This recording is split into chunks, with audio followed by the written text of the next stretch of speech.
Ferry కోసం అయితే waiting అన్నమాట. ఇది వచ్చేసి గవర్నమెంట్ ఫెర్రీ అన్నమాట. మనం చూడడానికి ఇది ఒక డబుల్ డెక్కర్ మాదిరిగానే ఉంటుంది. కేరళ గవర్నమెంట్ ఈ ఫెర్రీలను అయితే నడుపుతుంది అన్నమాట. ఈ ఫెర్రీ వచ్చేసి డైలీ 2 times మాత్రమే నడుస్తుంది. అయితే దీని ప్రైస్ వచ్చేసి 120 రూపీస్ ఉంటుంది పర్ హెడ్. మనకి జర్నీ అనేది 2.5 hours అయితే ఉంటుంది.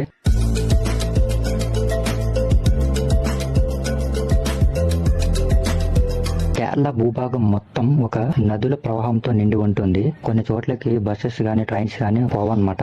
మనం ట్రైన్ లోనో లేక బస్ లోనో ట్రావెల్ చేసి ఉండొచ్చు.